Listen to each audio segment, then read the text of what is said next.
past cannot understand the present, let alone the future. In November 1979, around 9 months after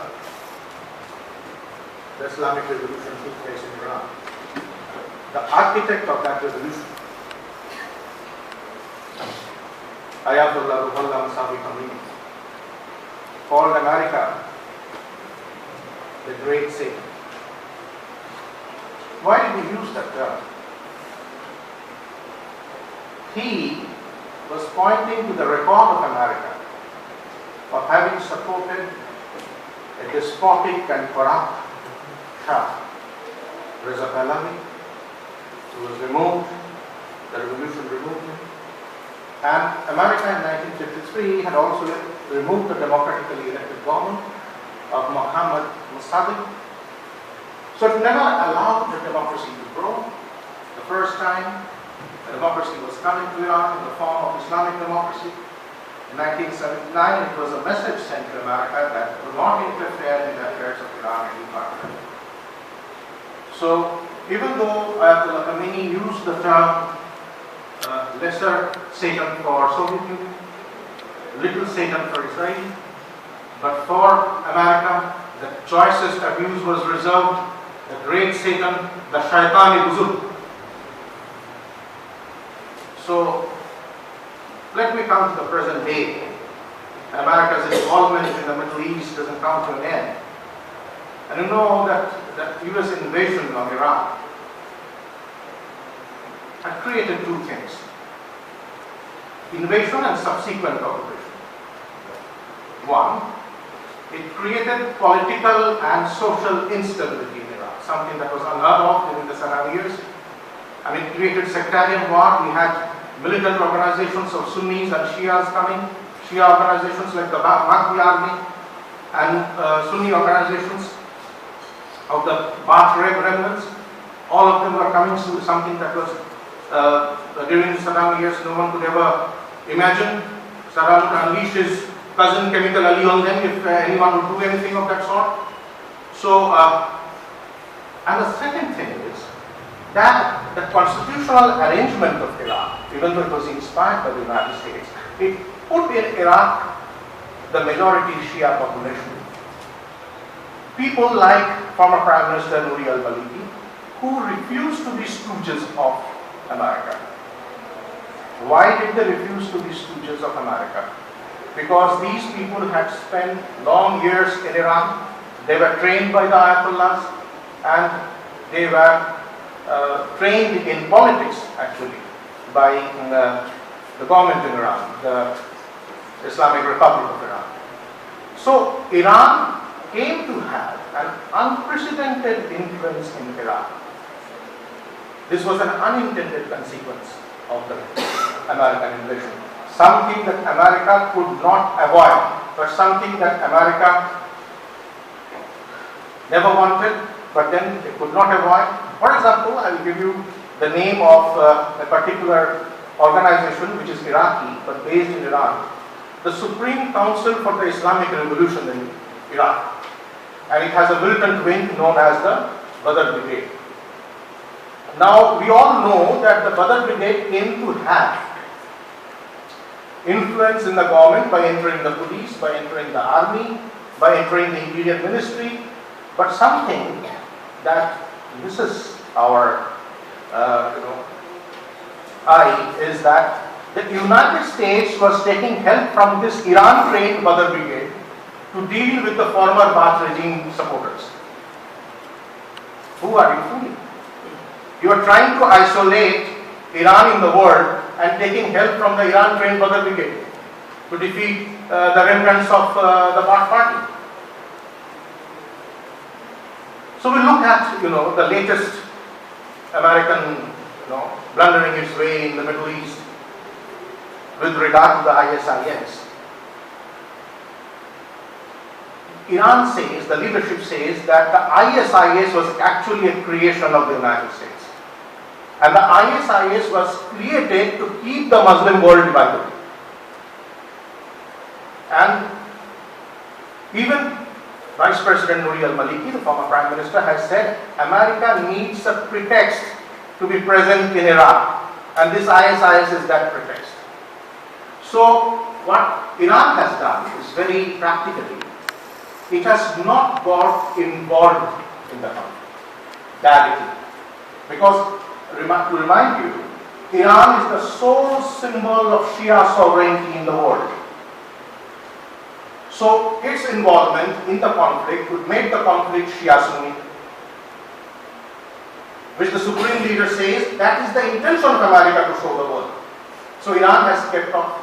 So it is helping the conventional forces in Iraq and helping military or militant organizations like the Badr organization to take on the ISIS. Now this is a better strategy, if I may say so, than the American strategy in Vietnam, in South Vietnam, where America was actually fighting the Viet Cong on its own, instead of improving the military capability of the worthless South Vietnamese government. Right. So, as far as Iran is concerned, there is another thing that is important, apart from keeping away. Iran has condemned, has rejected America's strategy of aerial bombing of ISIS installations, ISIS positions, saying that to defeat any kind of injustice, you need sacrifice. And that sacrifice can only be expected from ground troops. Now, why did the Supreme Leader and why did the President of Iran, Hassan Rouhani, talk about sacrifice? We have read it in papers that he talked about sacrifice. Because Shia Islam is a religion of sacrifice. They believe in sacrifice from the Battle of Karbala to the present day. Sacrifice is the way in which they believe. And this, the emphasis on using ground troops, whatever the reason, whether it's a political reason, strategic reason, or a religious reason, it presents a clear alternative strategy to the US strategy of bombing.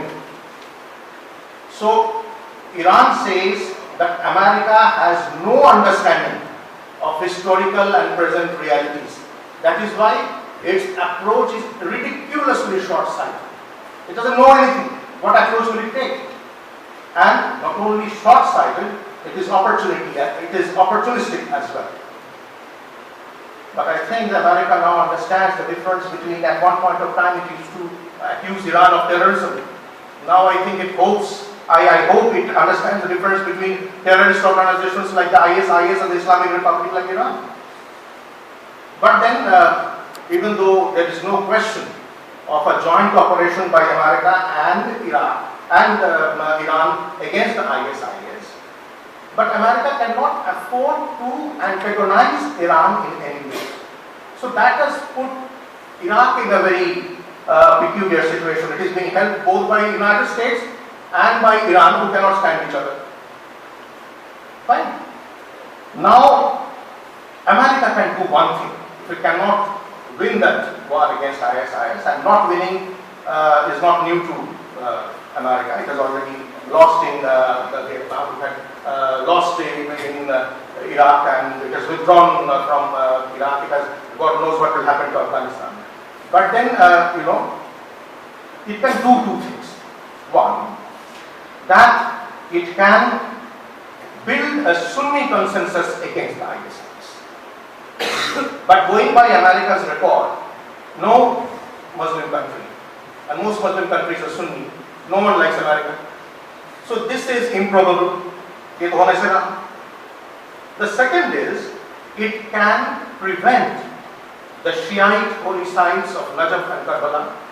Najaf is, we have the tomb of Imam Ali, the first Imam of Shiaism, Ali ibn Abi Talib, the cousin and son-in-law of Prophet Muhammad, peace be upon him. That is the tomb of Najaf. And in Karbala, we have the tomb of his unfortunate son who was slaughtered in Karbala, that is Imam Hussain. So these are the sites holy to Shiaism. If these fall into the hands of the ISIS, Iran will be forced to intervene, and then that thing will become Shia Sunni. Because to remind you, Iran is the sole symbol of Shia sovereignty in the world. Now we have heard that 47 US legislators have, most of them Republican, all of them Republican, have written to the Iranian hardliners not to have the nuclear deal. So there seems to be a clear partisan division in American foreign policy, whether it is regarding Israel or whether it is regarding Iran. So first, a partisan consensus must come about in the United States. In the face of stiff congressional opposition, the Congress is now in the hands of Republicans, any step, any initiative that the Obama administration takes is bound to fail. Now you can say, why is the Congress behaving like this? The Congress had a speaker in the 104th Congress, former Speaker Newt Gingrich, who had once made a statement that one of my aims is to make the House the co-equal of the White House. Fine? So that is why, and this present Speaker, John Boehner, who had gone over the head of the President and invited Benjamin Netanyahu. So he is a follower, if I may not use the term protege, he is a follower of Gingrich. So he is following that tradition. The President, the Democrat had, that is how it is to be done. Fine? So in the end, I must say certain things. That the United States should not forget that its leader, claimed to be the leader of the free world. This claim can be disputed because many of its allies during that Cold War were despots, and one of those allies was the Shah of Iran. A despot for security. Fine? So the Cold War was not ideological enough. Hans Morgan was right. Cold War was not ideological enough. The second, the United States must know that liberal democracy is not the only form of democracy. There may be other forms of democracy, like Islamic democracy based on the Waliyat al-Faqih in Iran, inspired by Sheikh Fazlullah Nuri. So that kind of thing, the guardianship of the jurist, that if God's law is to be implemented on earth, that is to be implemented by the head jurist. So that is a form of democracy they are trying to develop. We cannot follow George W. Bush's regime change and remove that regime. George W. Bush was actually thinking of removing that regime. Anything you will not like, you will remove. You will one day say you don't like India and remove Indian form of government. But then, America had a president who had said that you may not have the entire world to your liking. And that was President John F. Kennedy, the 35th president, who said that a Pax Americana sought to be enforced through weapons of war is absolutely to be rejected. Shaping the world in the image of America cannot be America's foreign policy. So in the end, in closing, I will say that America has persecuted Iran from within by supporting the Shah, that corrupt Shah, for a long time. It has persecuted Iran from outside by putting sanctions on Iran.